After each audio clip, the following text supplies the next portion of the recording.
সুপ্রিয় শিক্ষার্থীবৃন্দরা, আশা করি তোমরা ভালো আছো। তোমাদের সহযোগিতার জন্য আমরা রাজশাহী বিশ্ববিদ্যালয়ের যে কোশ্চেন সলভিং ক্লাসগুলো দিচ্ছিলাম, আজকে আমরা রাজশাহী বিশ্ববিদ্যালয়ের 22-23 সেশনের ফিজিক্সের চতুর্থ শিফট অর্থাৎ লাস্ট শিফটের ফিজিক্সের কোশ্চেন সলভিংটা দেখব। লাস্ট শিফটে কি ধরনের কোশ্চেন আসছিল সেই কোশ্চেনগুলো আমরা এখন দেখি। চলো কথা না বাড়িয়ে কোশ্চেন সলভিং ক্লাসটা করি। প্রথম কোশ্চেন বলছে, যদি দুইটি সমান ভেক্টরের লব্ধি যে কোনো একটি ভেক্টরের সমান হয় তবে ভেক্টর দ্বয়ের মধ্যবর্তী কোণ কত? দুইটা সমান ভেক্টর মানে পি কিউ সমান, তাদের লব্ধি ওই দুইটা ভেক্টরের সমান। যখন পি কিউ এবং আর পরস্পর সমান তখন মধ্যবর্তী কোণ আলফা ইকুয়াল টু কত ডিগ্রি জানি? 120 ডিগ্রি। তাহলে রাইট আনসার হচ্ছে 120। রাইট আনসার কত? 120। দুটি সমান ভেক্টরের লব্ধি যে কোনো একটির সমান হলে, মানে ভেক্টরের লব্ধিটা ওই ভেক্টর দ্বয়ের সমান হলে মধ্যবর্তী কোণ হবে কত ডিগ্রি? 120 ডিগ্রি। ওকে। তারপর মেঝেতে স্থাপিত 400 নিউটনের একটি কাঠের ব্লকের উপর আনুমানিকভাবে 160 নিউটন বল প্রয়োগ করছে। মেঝে ও কাঠের ব্লকের মধ্যবর্তী ঘর্ষণ গুণাঙ্ক কত? মেঝেতে স্থাপিত 400 নিউটনের একটি কাঠের ব্লক, 400 নিউটনের একটি কাঠের ব্লক, তার উপর আনুমানিকভাবে কত বল প্রয়োগ করছে? 160 নিউটন বল প্রয়োগ করছে। মেঝে ও কাঠের ব্লকের মধ্যবর্তী কোণ μs = fs/r। কি পরিমাণ বল প্রয়োগ করছে আনুমানিকভাবে? 160। স্থাপিত বল কত ছিল? কাটাকাটি করি, এটা কাটি, 4 দিয়ে কাটলে এটা কত? 10, 4 দিয়ে কাটলে এটা কত? 4, তাহলে 0.4। রাইট আনসার হচ্ছে 0.4। সে অপশন।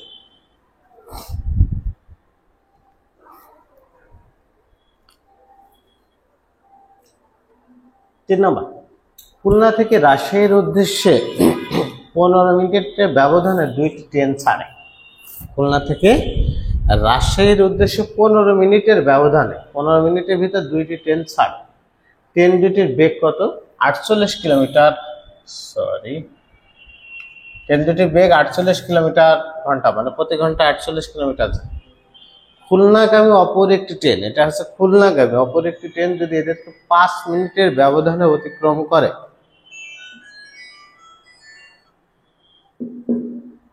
কার ব্যবধানে অতিক্রম করে? 5 মিনিটের ব্যবধানে অতিক্রম করে, তবে খুলনাগামী ট্রেনের বেগ কত কিলোমিটার হবে?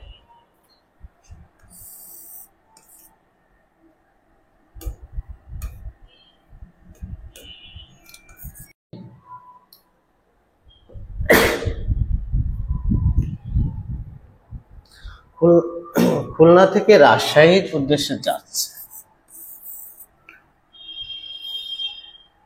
খুলনা থেকে কোন দিকে যাচ্ছে? রাজশাহীর দিকে যাচ্ছে। পরটা খুলনাগামী অপর একটি ট্রেন, খুলনাগামী অপর একটা ট্রেন কত মিনিটে? 5 মিনিটের ব্যবধানে অতিক্রম করে, 5 মিনিটের ব্যবধানে অতিক্রম করে। আর এটা যাচ্ছে কত? 15 মিনিটে। এটার বেগ কত? 48। তাহলে এটার ক্ষেত্রে আমি যদি বেগ বের করি, S1 যদি বের করি, বেগে যাচ্ছে, তাহলে S = কি? ভিটি সূত্র মানবে। ভি কত? ভি হচ্ছে 48 কিলোমিটার। 48টি কত? টি দেওয়া আছে 15 মিনিট। হ্যাঁ, তা মিনিটকে আমি ঘন্টায় পরিণত করব, তাহলে 60 মিনিটকে ঘন্টায় পরিণত করব, কারণ কিলোমিটার পার আওয়ার। এটা কত? 4, তাহলে 4 বার 12 কিলোমিটার, 12 কিলোমিটার। S2 এর ক্ষেত্রে আমি লিখতে পারি কি? S2 এর ক্ষেত্রে একই কথা, বেগ কত? 48, আর সময় কত? সময় আছে 5 মিনিট। 5 মিনিট মানে কত? 5/60, 5/60। তাহলে এটা কত হয়? 12 হয়, 5 × 12 = 60, তাহলে 12 দিয়ে এটা কাটলে হচ্ছে 4 কিলোমিটার। একটা অপরটাকে অতিক্রম করছে। হ্যাঁ, তাহলে কত দূরত্ব? মেইনলি কত দূরত্ব বলছে? খুলনাগামী ট্রেনের বেগ কত কিলোমিটার? খুলনাগামী ট্রেনের বেগ বের করতে হলে খুলনাগামী ট্রেন আলটিমেটলি কত কিলোমিটার গিয়েছে, আমরা ডেল এস বা S সমান আমরা বের করতে পারি কি? S1 - S2 S1 কত 12 আর এখানে কত 4, তাহলে 8 কিলোমিটার। 8 কিলোমিটার, এটা হচ্ছে 8 কিলোমিটার। তো S ইকুয়াল টু আমরা কি জানি, VT জানি, V ইকুয়াল টু কি S/T। S হচ্ছে কত কিলোমিটার যাচ্ছে, 8 কিলোমিটার যাচ্ছে। কত সময়ে যাচ্ছে, খুলনাগামী ট্রেন 5 মিনিটে যাচ্ছে, তার মানে 5/60। তাহলে 8 × 60/5, 5 12 8 12 96। তাহলে অ্যান্সার কত হবে, 96। বেগ কত কিলোমিটার ঘন্টায়, ঘন্টায় আছে 96 কিলোমিটার।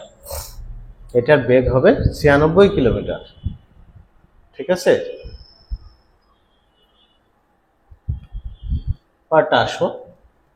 যখন বাতাসের বিপরীতে বাধা 78 নিউটন ও জি কত 9.8 মিটার পার 2 সেকেন্ড, তখন 10 কেজি ভরের পড়ন্ত বস্তুর ত্বরণ কত? পড়ন্ত বস্তুর ত্বরণ চেয়েছে। মূল ঘটনা কি, বাতাসের বাধা বলছে, কিন্তু মূল ঘটনা কি, একটা বস্তু উপর থেকে নিচেই পড়ছে, পড়ন্ত বস্তু ত্বরণ চেয়েছে। তার মানে একটা বস্তু কি উপর থেকে নিচেই হচ্ছে নামছে, তো সেখানে বাতাসের বাধা কি করছে, তার বাধা দিচ্ছে। আমরা জানি লব্ধি বল, লব্ধি বল মানে কি সবগুলো বলের যোগফল। লব্ধি বল মানে কি সবগুলো বলের যোগফল। এখন এই লব্ধি বলটা কি, MA। F1 হচ্ছে মূল ঘটনা, F1 হচ্ছে মূল ঘটনা কি, সেটা হচ্ছে একটা বস্তু উপর থেকে নিচের দিকে পড়ছে, তার মানে সেই বলটা কার সমান হবে, mg এর সমান হবে। আর বিপরীতে বাধা কত নিউটন, 78 নিউটন। তাহলে আরেকটা বল আছে কত, 78 নিউটন। এই বলটা কি করছে, ও সাপেক্ষে কাজ করছে না বাধা দিচ্ছে, যেহেতু বাধা দিচ্ছে তো তখন কি হবে, -78। ঠিক আছে, আমি কিন্তু প্রত্যেকটা এই ধরনের স্টাইলের কোশ্চেন প্রত্যেকটা একই রকম সলভ বলি। আমি বলি লব্ধি বল ইকুয়াল টু কি সবগুলো বলের যোগফল। এখন সবগুলো বল যদি মূল ঘটনার সাপেক্ষে কাজ করে তাহলে সেগুলো পজিটিভ, এখানে F3ও থাকতে পারত। ঠিক আছে, সে ঘর্ষণ যদি বল হয়, যে কোনো বস্তু চলছে তার ঘর্ষণ বল যদি হয়, তো ঘর্ষণ বল কি তার সাপেক্ষে কাজ করে না বিপরীতে কাজ করে, তাহলে বিপরীতে কাজ করে, তো তখন কি হয়ে যাবে, মাইনাস হয়ে যাবে। ঠিক আছে, এটার ক্ষেত্রেও তাই, এই বাতাসের বাধা কি করছে, এর বিপরীতে কাজ করছে, তার মানে মাইনাস হয়ে যাবে। এখন কি বলছে, এখানে ত্বরণ জিজ্ঞাসা করছে, তো এখান থেকে A ইকুয়াল টু কি পাই, আমি M দ্বারা ভাগ করে দিই, তাহলে G -78/m। জি কত, জি হচ্ছে 9.8, 78/m। M কত ভাই, M হচ্ছে 10 কেজি। 78/10 মানে কত, 7.8। 9.8 - 7.8 আলটিমেটলি কত, 2। Ultimately 2 metre per second. ঠিক আছে, কোশ্চেন 20 ওয়াট ক্ষমতা বলতে কি বোঝায়, 20 ওয়াট ক্ষমতা বলতে কি বোঝায়। আচ্ছা, ক্ষমতা কি, ক্ষমতা P ইকুয়াল টু কি W/T। ক্ষমতা P ইকুয়াল টু কি W/T, মানে প্রতি সেকেন্ডে যে পরিমাণ কাজ করে, তাহলে 20 ওয়াট ক্ষমতা মানে প্রতি সেকেন্ডে, মানে 1 সেকেন্ডে 20 জুল কাজ করতে হবে। 1 সেকেন্ডে 20 জুল কাজ করতে হবে। 1 সেকেন্ডে যদি 20 জুল কাজ করে তাহলে সেই যন্ত্রের ক্ষমতা 20 ওয়াট বলতে পারি আমরা। কয়টা, কোন স্থানের আপেক্ষিক আর্দ্রতা কিসের উপর নির্ভর করে, কোন স্থানের আপেক্ষিক আর্দ্রতা নির্ভর করে বায়ুর চাপের উপর, বায়ুর চাপের উপর, উষ্ণতার উপর, উষ্ণতা বা তাপমাত্রার উপর, উষ্ণতার উপর, আর কি সম্পৃক্ত জলীয় বাষ্পের উপর, সম্পৃক্ত জলীয় বাষ্পের উপর।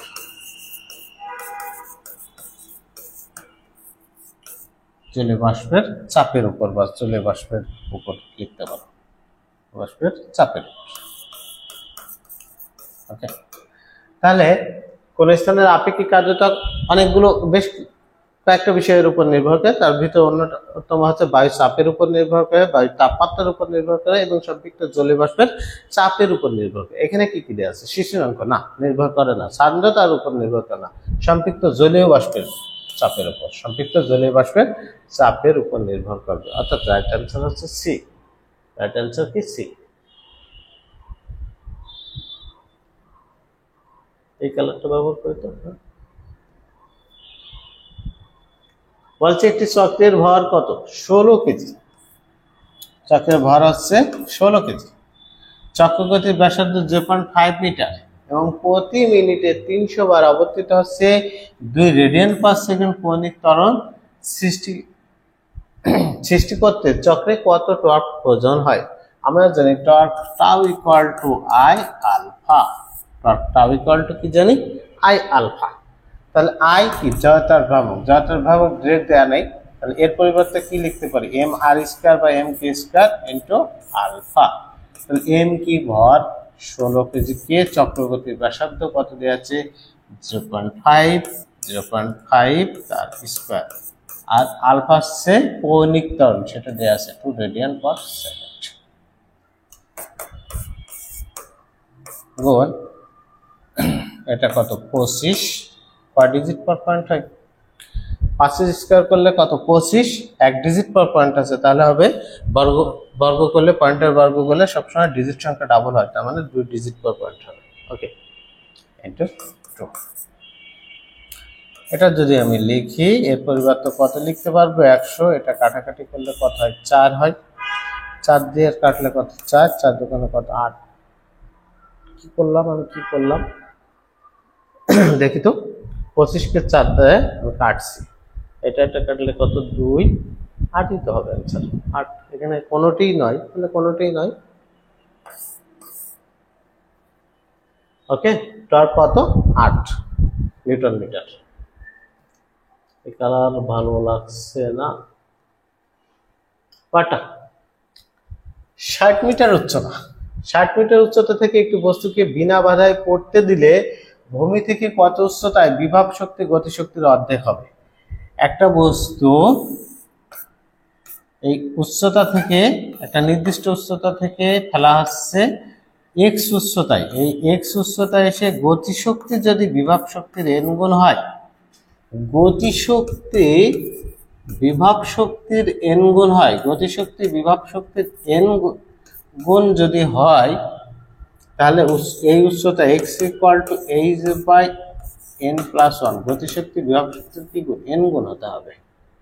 গতিশক্তিটা হবে বিভব শক্তির n গুণ, তাহলে x equal to h by n plus 1। h হচ্ছে মোট উচ্চতা, n হচ্ছে যত গুণ বল। কিন্তু এই কোশ্চেনে ঘোরায় বলছে কত উচ্চতা? এর বিভব শক্তি গতিশক্তির অর্ধেক। বিভব শক্তিটা হবে গতিশক্তির অর্ধেক। তাহলে এখানে কোথায় লিখবো ভাই? এখানে half E K equal to E P দেওয়া আছে না? এই জায়গা না, হাফ ইকে ইকুয়াল টু কি দেওয়া আছে? ইপি দেওয়া আছে। বলছে বিভব শক্তি গতিশক্তির অর্ধেক। বিভব শক্তি হচ্ছে গতিশক্তির কি? অর্ধেক। আমার দরকার কি? গতিশক্তি। গতিশক্তি ইকে ইকুয়াল টু কি লিখতে পারি? গতিশক্তি ইকে ইকুয়াল টু কি? 2 ইপি। এখান থেকে আমি বলতে পারি গতিশক্তি বিভব শক্তি কত? বিভব শক্তির দ্বিগুণ, তার মানে n এর মান কত? 2। h কি? মোট উচ্চতা 60, n এর মান কত? 2 প্লাস 1। তাহলে 60 কে 3 দ্বারা ভাগ করলে কত? 20 মিটার। আমি আবার বলছি, একটা নির্দিষ্ট উচ্চতা থেকে পড়ন্ত বস্তুর x উচ্চতায় এসে গতিশক্তি বিভব শক্তির n গুণ হয়, তাহলে উচ্চতা x equal to h by n plus 1। কিন্তু এই কোশ্চেনে উল্টায় বলেছে বিভব শক্তি গতিশক্তির অর্ধেক। তাহলে বিভব শক্তি গতিশক্তির অর্ধেক হলে আমি গতিশক্তি বিভব শক্তির কত গুণ তাই বের করে নেব। তাই যদি বের করতে পারি, সেটা n এর মান হিসেবে আমি বসাইতে পারবো, তাহলে আমার কোনো সমস্যা হবে না। ওকে, এই শর্টকাট ইউজ করতে পারবো। রাজশাহীর শুষ্ক থার্মোমিটারের তাপমাত্রা কত? 35 ডিগ্রি সেন্টিগ্রেড এবং আর্দ্র থার্মোমিটারের তাপমাত্রা 30 ডিগ্রি সেন্টিগ্রেড। 35 ডিগ্রি সেন্টিগ্রেড তাপমাত্রায় গ্লাইসারের উৎপাদক 1.6 হলে শিশিরাঙ্ক কত? আচ্ছা, শিশিরাঙ্ক যেটা equal to θ1 minus G into θ1 minus θ2। θ1 কি? শুষ্ক থার্মোমিটার যে তাপমাত্রা প্রদর্শন করে, শুষ্ক থার্মোমিটার যে তাপমাত্রা প্রদর্শন করে সেটা হচ্ছে θ1, আর সিক্ত বা আর্দ্র থার্মোমিটার যে তাপমাত্রা প্রদর্শন করে সেটা হচ্ছে θ2। তাহলে এখানে θ1 এর মান 35। জি হচ্ছে গ্লাইসারের উৎপাদক, সেটার মান কত দেওয়া আছে 1.6 ইন্টু 35 মাইনাস 30, 35 মাইনাস 1.6 গুণ এখানে কত দেওয়া আছে 5। আচ্ছা, এই ক্যালকুলেশনটা যদি আমি করি, এটা একবার লিখে ফেলতে পারি। এটা যদি উঠাই তাহলে কত হয় 2, 8 হয়। তাহলে 35 থেকে 8 বাদ দিলে কত হয় 27 ডিগ্রি সেন্টিগ্রেড। শিশির অঙ্ক হবে কত ডিগ্রি সেন্টিগ্রেড 27 ডিগ্রি সেন্টিগ্রেড। ওকে, 10 নম্বর কোশ্চেন কি বলে, বলছে একক আয়তন তলের কোন আবদ্ধ গ্যাস পাত্রের দেয়ালে যে চাপ দেয় তা ওই গতিশক্তি কি? একক আয়তন তলের চাপ P ইকুয়াল টু কত 2/3, একক আয়তন তলের চাপ P ইকুয়াল টু কত 2/3, তার মানে গতিশক্তির কত 2/3 গুণ গতিশক্তির কত 2/3। রাইট অ্যান্সার হবে গতিশক্তির 2/3। পরেরটা দেখি, ই সমান এত প্রাবল্য বিশিষ্ট তড়িৎ ক্ষেত্রে স্থাপিত এস ইকুয়াল টু এত ক্ষেত্রের মধ্যে দিয়ে অতিক্রান্ত তড়িৎ ফ্লাক্স কত একক? আমরা জানি তড়িৎ flux phi equal to E dot S. তড়িৎ ফ্লাক্সটা হচ্ছে তড়িৎ ক্ষেত্রের প্রাবল্য এবং এস এর মধ্যে কি তড়িৎ ক্ষেত্র এস এর ডট গুণ। তাহলে ই এর মান কত? ই এর মান হচ্ছে 3i plus 5j plus 8k, আর এস এর মান কত? এস এর মান বলে দিচ্ছে 12j। হ্যাঁ, তাহলে ডট গুণ হয় সমগত শ্রেণীর সাথে 5 বরং কত 60। রাইট অ্যান্সার কত 60। রাইট অ্যান্সার হচ্ছে 60।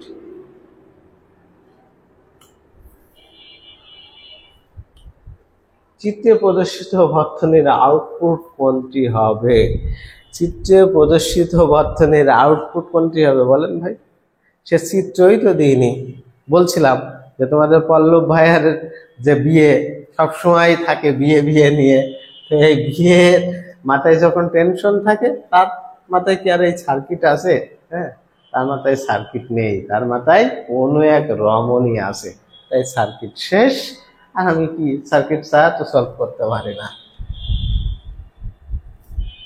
পার্টটা আসো, পয়েন্টিং ভেক্টরের একক কি?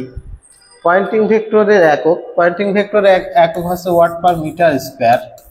পয়েন্টিং ভেক্টর একক কি? Watt per metre square. তো ওয়াট নাই, ওয়াট নাই, এর পরিবর্তে জুল লিখতে পারি। ওয়াটের পরিবর্তে কি জুল পার সেকেন্ড। ওয়াট মানে কি জুল পার সেকেন্ড, এটা।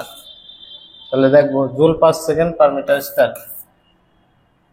Joule per second per metre square.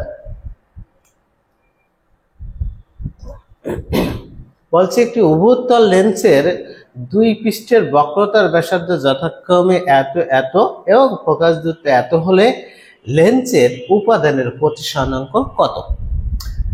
কোশ্চেনটা আসছে জ্যামিতিক আলোক বিজ্ঞান থেকে, যেটা তোমাদের শর্ট সিলেবাসে নাই, সেই অধ্যায় থেকে কোশ্চেনটা আসছে। আমি সলভটা করাই দিই। আমরা জানি ফোকাস দূরত্ব 1/f equal to mu minus 1 into 1/r1 minus 1/r2। Focus দূরত্ব 1 যখন লেন্সের উপাদানের প্রতিসরাঙ্ক মানে লেন্সের ক্ষেত্রে দ্বিফোকাল লেন্সের ক্ষেত্রে ফোকাস দূরত্ব 1/f equal to mu minus 1 into 1/r1 minus 1/r2। উভয়তল লেন্সের ক্ষেত্রে r1 হচ্ছে পজিটিভ আর r2টা নেগেটিভ। উভয়তল লেন্সের ক্ষেত্রে r1 পজিটিভ r2টা নেগেটিভ। আর f এর মান দেখো দেয়া আছে 1/20 centimetre equal to mu minus 1 into 1/r1। দুই পৃষ্ঠের বক্রতার ব্যাসার্ধ, তো প্রথম পৃষ্ঠের বক্রতার ব্যাসার্ধ 1/20, দ্বিতীয় পৃষ্ঠের বক্রতার ব্যাসার্ধ কত 40। এটা কি হয়ে যাবে মাইনাস হবে, তো মাইনাসে এটা হবে। কারণ কি দ্বিতীয় আর বক্রতার উভয় তল যদি বলে দ্বিতীয়টার বক্রতার ব্যাসার্ধ মাইনাস। ক্যালকুলেশন করি, মিউ মাইনাস 1 ইকুয়াল টু এটা কত 1/20 গুণ এটা যদি এখানে লসাগু করতাম তাহলে কত হতো 40, তাহলে এখানে 20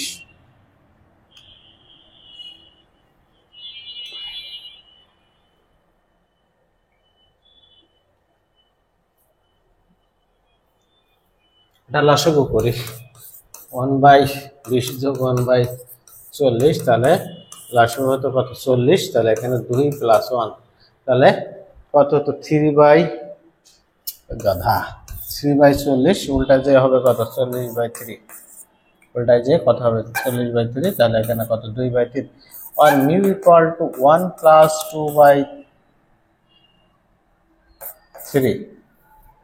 আচ্ছা 1/3 মানে কত 0.33, তার সাথে 2 গুণ হবে তার মানে 0.66, তার সাথে 1 আলটিমেটলি কত 1.66, আলটিমেটলি 1.66 রাইট অ্যান্সার।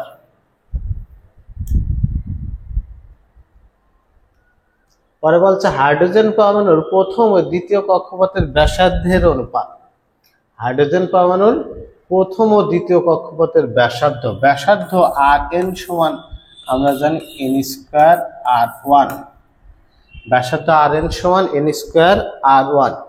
R1 হচ্ছে প্রথম কক্ষপথের ব্যাসার্ধ, তার মানে আমি লিখতে পারি Rn সমানুপাতিক n², কক্ষপথের সংখ্যার সমানুপাতিক, ব্যাসার্ধটা হচ্ছে কক্ষপথের সংখ্যার সমানুপাতিক, বর্গের সমানুপাতিক, শুধু সমানুপাতিক না বর্গের সমানুপাতিক।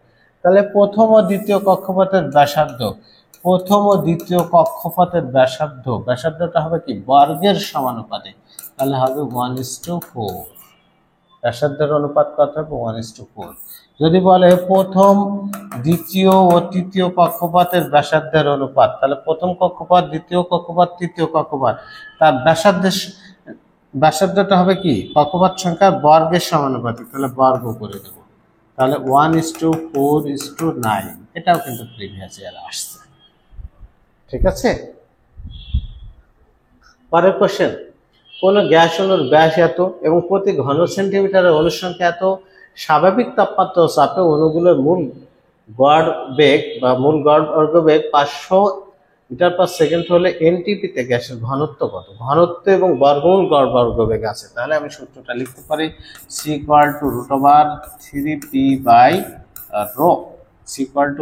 √3p/ρ, যেখানে ঘনত্ব চেয়েছে তার মানে এই রুটটা রিমুভ করতে হবে, তাহলে c ঘনত্ব = 3p/c² করলাম, স্কয়ার করে দিলাম।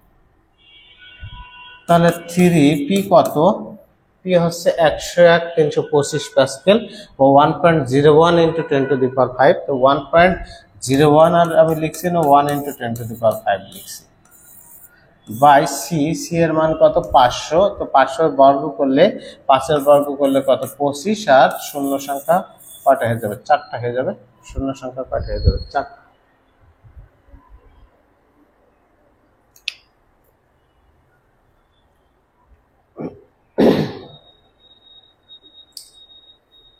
ওকে, এখন দেখো এখানে 4টা শূন্য আছে, এখানে 5টা শূন্য আছে, তার মানে এখানে একটা শূন্য থাকবে, এখানে একটা শূন্য থাকবে। অন্যভাবে চিন্তা করলে এখানে 4টা শূন্য মানে 10⁴ +4 পার উপরে গেলে - পার, আলটিমেটলি থাকবে কত একটাই শূন্য মানে +পার, তাহলে এই 3 আর ওই শূন্য মানে 30/25, 30/25 মানে কত 5 দিয়ে কাটলে 6/5, 6/5 মানে 1 পয়েন্ট সামান্য কিছু, 1 পয়েন্ট সামান্য কিছু, তাহলে 1 পয়েন্ট সামান্য কিছু মানে কি 1.5 হতে পারবে না, 1.5 তো 1.5 গুণ, তাহলে 1.22 এটা বলতে পারি।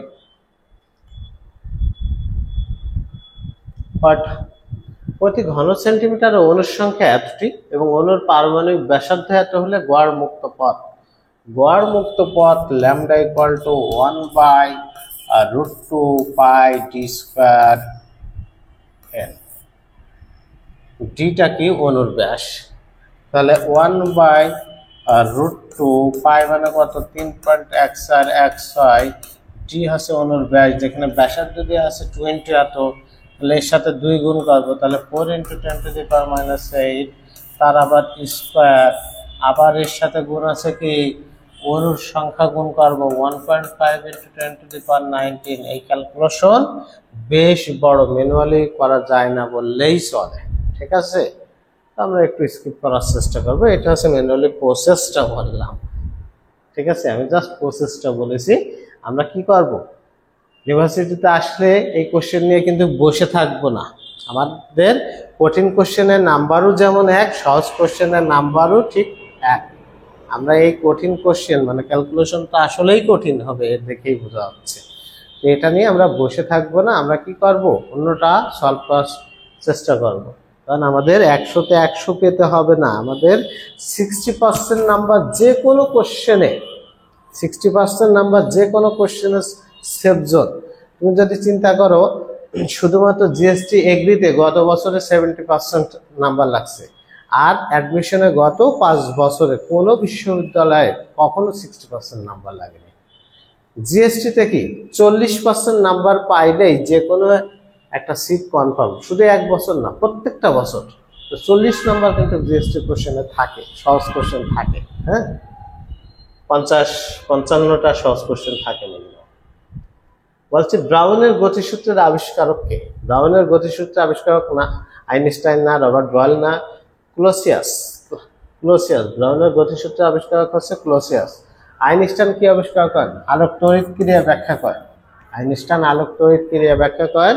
আর আপেক্ষিক তত্ত্বের জনক রবার্ট বয়েল, বয়েলের সূত্র আবিষ্কার করেন। হ্যাঁ, কয়টা? 40 সেকেন্ড অধ্যায় বিশিষ্ট একটি তেজস্ক্রিয় মৌলের প্রাথমিক নিউক্লিয়াসের সংখ্যা 10⁶।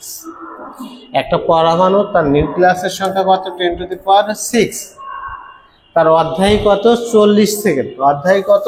40 সেকেন্ড। মানে অধ্যায়ের কনসেপ্টটা কি, তার ওই সময় পর পর তার অর্ধেক পরিমাণ মৌল বা পরমাণু বা নিউক্লিয়াসের সংখ্যা ভেঙে যাবে। তাহলে 40 সেকেন্ড পর এর অর্ধেক পরিমাণ ভেঙে যেত।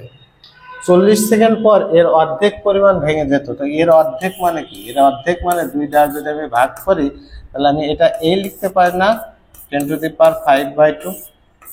তার মানে কত? 5 × 10⁵। যদি 40 সেকেন্ড পর মৌলটা কতটুকু অবশিষ্ট থাকতো বা নিউক্লিয়াসের সংখ্যা কত হতো, তাহলে অ্যান্সার হতো 5 × 10⁵।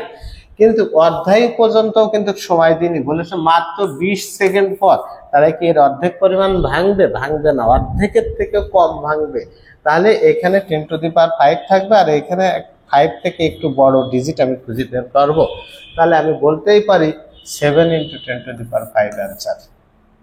এছাড়া এর কোনো শর্টকাট রুল নেই। এছাড়া করতে হবে কি, n = n0 e⁻⁻λt।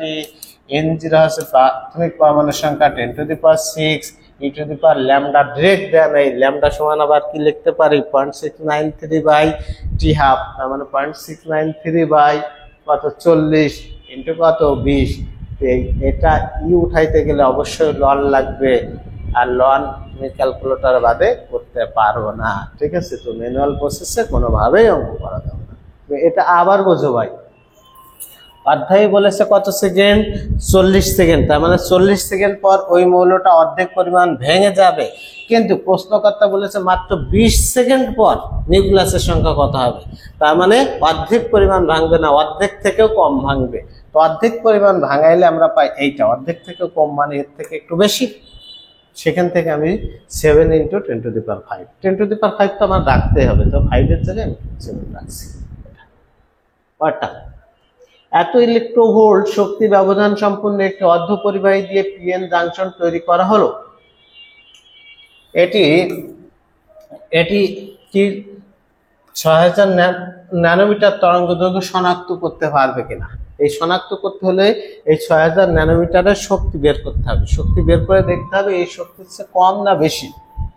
এই শক্তির চেয়ে যদি বেশি হয়ে যায়, তাহলে এই ন্যানোমিটারের তরঙ্গ দৈর্ঘ্য এই ডায়োড বা পিএন জাংশন শনাক্ত করতে পারবে না। আর এই শক্তি থেকে যদি কম হয়, তাহলে শনাক্ত করতে পারবে। এখন দেখি শক্তি E = আমি কি লিখতে পারি? Hf সমান লিখতে পারি কি? Hc/λ H Planck constant 6.63 into 10 to the power minus 34. C হচ্ছে আলোর বেগ 3 into 10 to the power 8 পাই কত ল্যামডা, ল্যামডা হচ্ছে 6000 ন্যানোমিটার মানে 10 to the power minus 9। ঠিক আছে, এই 6.63 অ্যাভয়েড করে 6 ধরে নিয়ে এটা কেটে দিলাম আমি, তাহলে এখানে কত হয় 3। পাওয়ারের হিসাব করি 1 2 3 1 2 3টা প্লাস পাওয়ার, তাহলে 9টা প্লাস পাওয়ার থেকে 3টা বাদ দিলে 6টা, 6টা প্লাস পাওয়ার এর সাথে যোগ হবে আর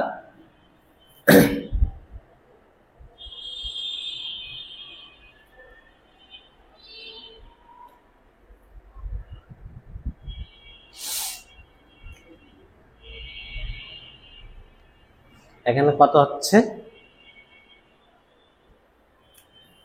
6টা প্লাস পাওয়ার এর সাথে যোগ হবে। হ্যাঁ, মাঝে মাঝে কনফিউশন হয়ে যাচ্ছে, অনেকক্ষণ ক্লাস নিচ্ছি, দুটো তিনটে একবারে নিচ্ছি তো।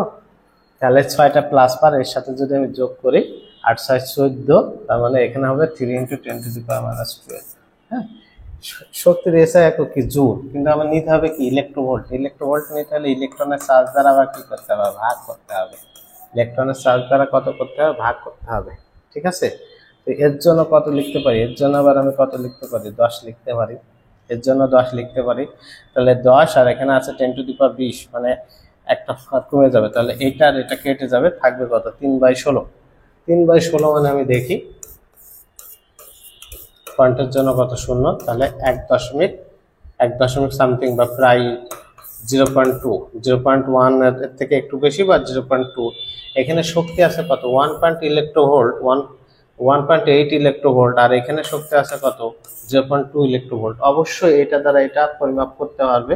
হ্যাঁ, তাহলে এটি 6000 ন্যানোমিটার তরঙ্গ দৈর্ঘ্য শনাক্ত করতে পারবে। যেহেতু এটার মান ছোট, তাহলে এটা দ্বারা এটাকে শনাক্ত করতে পারবে, শনাক্ত করতে পারবে। ঠিক আছে, তারপরে 3টি ভেক্টর এত এত এত দ্বারা বেষ্টিত একটি আয়তকার ঘনবস্তুর আয়তন কত। আয়তকার ঘনবস্তুর আয়তন যদি বের করতে হয়, আয়তন বের করতে হলে আয়তন মানে কি, এটা a ডট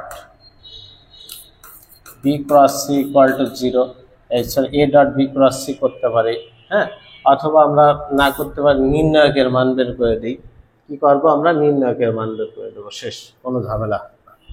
নির্ণায়কের মান বের করি, তাহলে 1 1 2, এখানে 2 1 3, এখানে আছে কত 3 4 1। নির্ণায়কের মান বের করবো, তাহলে 1 যখন হয় এটা একটা গুণ, 1 মাইনাস 3 4 12,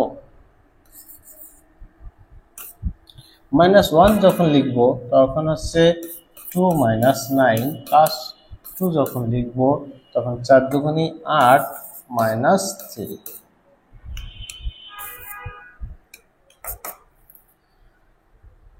এটা কত -11, এটা হচ্ছে -7, মাইনাসে মাইনাসে +7, এটা কত 5, 5 দুগুণী 10। তাহলে দেখো 10 আর 17, 17 থেকে 11 বাদ দিলে 6। আয়তকার ঘনবস্তুর আয়তন কত হবে, 6 হবে। আয়তকার ঘনবস্তুর আয়তন বললে আমরা কি করব, নির্ণায়কের মান বের করলে হয়ে যাবে। পরেরটা কি বলে, একটি বিন্দুতে তড়িৎ বিভব এত হলে ওই বিন্দুতে তড়িৎ ক্ষেত্রের প্রাবল্য কত।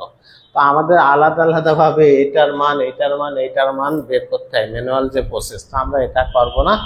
আমরা হচ্ছে তড়িৎ বিভব চেয়েছি, তড়িৎ ক্ষেত্রের প্রাবল্য, তড়িৎ ক্ষেত্রের প্রাবল্য ইকুয়াল টু কি মডুলাস লিখতে পারি। তার মানে বিভবের পরম মানটাই হচ্ছে তড়িৎ প্রাবল্য বলতে পারি। তাহলে এর মান বের করে দিই, যেমন একটা ভেক্টরের মান বের করে কি i সহগ স্কয়ার প্লাস y সহগ স্কয়ার প্লাস z সহগ স্কয়ার, এমন কথাবার্তা। তাহলে এটা এর বর্গ করলে কত 5, এর বর্গ করলে কত 9, এর বর্গ করলে কত 11, 20 25 5 आंसर। কি ব্যাপার,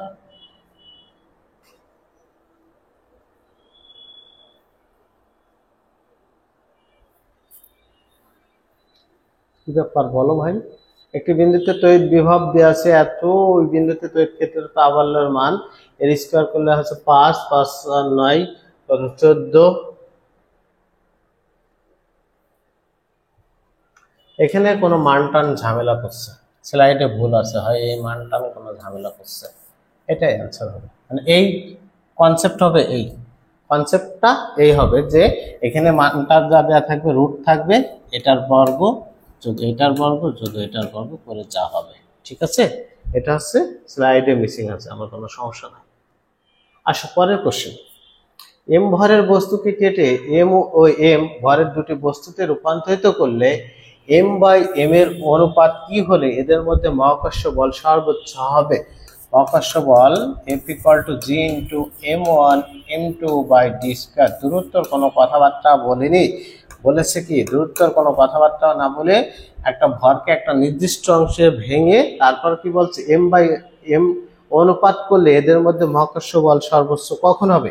দেখো তো, বলের সাথে ভরের সম্পর্ক কি? ভর দেওয়ার গুণফলের সমানুপাতিক, ভর দেওয়ার গুণফলের সমানুপাতিক। তার মানে এই জায়গায় যদি আমি ভর বেশি করতে পারি তাহলে আমার বল অবশ্যই কি হবে? বেশি হবে। এই জায়গায় ভর বেশি করতে পারলে আমার বল বেশি হবে, তাহলে আমি এখানে ভর বেশি করার চেষ্টা করি। এম এর মান যদি আমি হচ্ছে এই অপশন থেকে ধরি, এম এর মান যদি 3 ধরি, এই অপশন বড় হাতের এম যদি 3 ধরি, ছোট হাতের এম যদি 2 ধরি, তাহলে এই অনুপাতটা কত? 3/2। 3/2 মানে কত? এখানে লিখি 3/2 মানে কত? 1.5। আচ্ছা, এটা করলে 2/3 মানে কি আরো ছোট। এটা যদি আমি করি 2/1, 2/1 মানে কত? দ্বিগুণ হয়ে যাচ্ছে। তার মানে এখানে ভরের মানটা যেহেতু বেশি হচ্ছে, ভরের মানটা বেশি হচ্ছে, এ কারণে বলের মান বেশি পাবো। এই কারণে আমি m/m এর অনুপাত কত ধরবো? 2:1। আমি কিন্তু ম্যানুয়ালি করিনি, ম্যানুয়ালি করলে অনেক বড় একটা সলভ ম্যাটার। আমরা জাস্ট বেসিক থেকে বলবো যে এখানে যেহেতু মহাকর্ষ বল সর্বোচ্চ হবে, মহাকর্ষ বল সর্বোচ্চ হতে হলে দূরত্বের কোনো কথা বলিনি, সেখানে আমার ভরদ্বয়ের মান বা ভরদ্বয়ের গুণফলের মান সর্বোচ্চ হলে বলটা সর্বোচ্চ হবে। তো ভরদ্বয়ের মান তো সেখানে বলেছে m/m এর অনুপাত। তো m/n এর বড় হাতের m বাই ছোট হাতের m এর অনুপাত যে মানের জন্য হবে সেটা রাইট অ্যান্সার। পরেরটা দেখি, একটি ক্যাপাসিটর কাজ কি? একটা ক্যাপাসিটর কাজ করে কোথায়? এসি সার্কিটে। হ্যাঁ, একটা ক্যাপাসিটর কোন সার্কিটে কাজ করে? এসি সার্কিটে। ক্যাপাসিটর হচ্ছে এসি কে পাস করে, ডিসি কে ব্লক করে। এসি সার্কিটে একটা ক্যাপাসিটর যুক্ত করা হয়, ওর ভিতরে এসি সিগন্যাল থাকলে এসি সিগন্যাল চলে যাবে, কিন্তু ডিসি সিগন্যাল যদি থাকে কিছু ইমপিউরিটি হিসেবে, অবিশুদ্ধতা হিসেবে, ডিসি সিগন্যালকে ব্লক করে দেবে, যেতে দেবে না। ঠিক আছে, এটাই হচ্ছে ক্যাপাসিটরের একটা কাজ করে। কয়টা?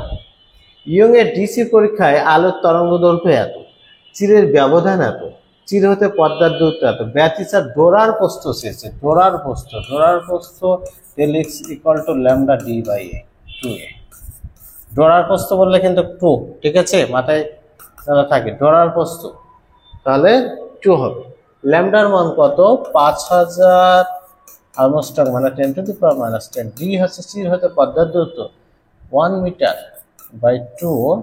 এ হচ্ছে চিরদ্বয়ের মধ্যবর্তী ব্যবধান কত? 0.4 মিলিমিটার মানে 10⁻³